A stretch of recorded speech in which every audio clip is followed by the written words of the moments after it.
My name is Elizabeth Hoffman. I am going to analyze and explain how scholars in the social work discipline write and communicate through scholarly articles on subjects regarding or about the profession and practices.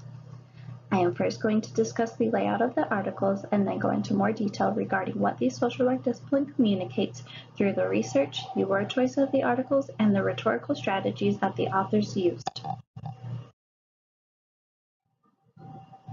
Before I begin, I would like to give a brief definition of what social work is. Social work is the help that trained professionals give to alleviate hardships that many people face in many levels of life. It is a way to help people in the community by using many methods and theories to help an individual, family, group, community, society, etc. better their lives in the private and public sectors. The aims, interests, and objectives of the discipline are to give ethical information that will benefit clients, readers, and other social workers to help people throughout their lifetime. The first thing that one will see when viewing or reading a scholarly social work article is the abstract paragraph. The abstract paragraph is similar to a summary or conclusion in stating the author or author's goals. The abstract examines the main ideas which are explained in more detail throughout the article or paper. It is a short description of what will be discussed or what methods and theories have been practiced. An average abstract is around 1 to 2 paragraphs, but can be longer in some articles or papers. For this video, I will be analyzing the rhetorical strategies that are used to write scholarly social work articles. I will do this by analyzing 3 articles in the social work discipline, and I will look at how the articles are written based on rhetorical style, diction, research, argumentation methods, etc. The second thing that a reader will see are the keywords. The keywords help the audience get familiar with important aspects of the article or paper that will be discussed multiple times or in detail. Common keywords used in the social work discipline are methods, theories, clients, micro, meso, macro, etc. The keywords section shows the values and goals of the articles by pointing them out to the reader and audience in the beginning of the article because it is an important aspect that the author or authors want the reader to pay attention to. The keywords reflect the ethical values that social workers stand by while during their practice so that no harm comes to anyone.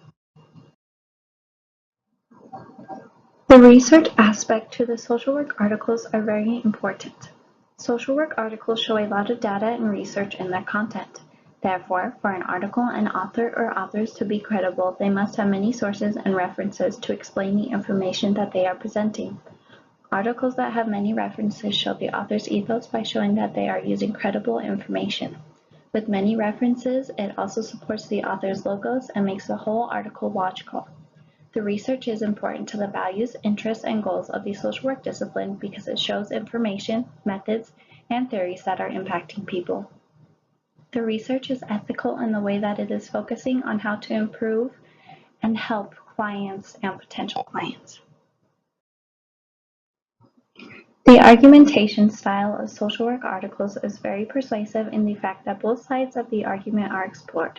The article shows a lot of research and data that has been studied and is valid by providing many resources and references, which makes the author or authors and the information provided in the article credible. When both sides of the argument are explored, it helps the author or authors explain what is important to the social work practice and what is ethical. This shows the values of the social work discipline because the ethical decisions are being discussed in depth. The word choice or diction of the articles are very professional, academic, and ethical. The articles communicate ethical principles and values regarding how social workers should practice or what they should do when with a client or whoever is in need of service from social workers. They also show data and make predictions for the future of social work, cultures, societies, etc. The diction should be ethical because it is an aspect that is very important to the discipline and the practice. The diction is ethical in the way that it focuses on real issues that are impacting clients, and the article works to solve those issues. The diction shows the values of the discipline by focusing on what is important to the practice, and while doing so, it is discussed in an ethical manner. Almost all scholarly social work articles have this section called Declaration of Conflicting Interests. This is where the author or authors state that the information in their article does or does not have conflicting interests. This helps to show that the author or authors are ethical and shows the author's ethos, which gives trustworthiness and credibility to their article or paper. This section is usually located after or before the conclusion. An example of an article with no conflicting interests usually states, the authors declared no potential conflicts of interest with respect to the research, authorship, and/or publication of this article. The conclusion is a paragraph describing what was discussed throughout the article. The author or authors state their goals and anything else that they would like to say to the reader or audience. This is the point where the reader can reflect on the information that they read. In this video, I analyzed the 3 articles based on how their diction is professional, how the argumentation style is persuasive, and how the research is credible. Throughout this video, I mentioned how important ethics is to the 3 articles that I analyzed because the social work profession is important and the fact that all of the practice that social workers should do is ethical. In conclusion, what I discussed throughout this video explains the layout and rhetorical strategies that authors of scholarly social work articles use to show credibility and ethical practices. The 3 articles listed here are the ones that I used to analyze for the social work discipline. Thank you, and I hope you enjoyed this presentation.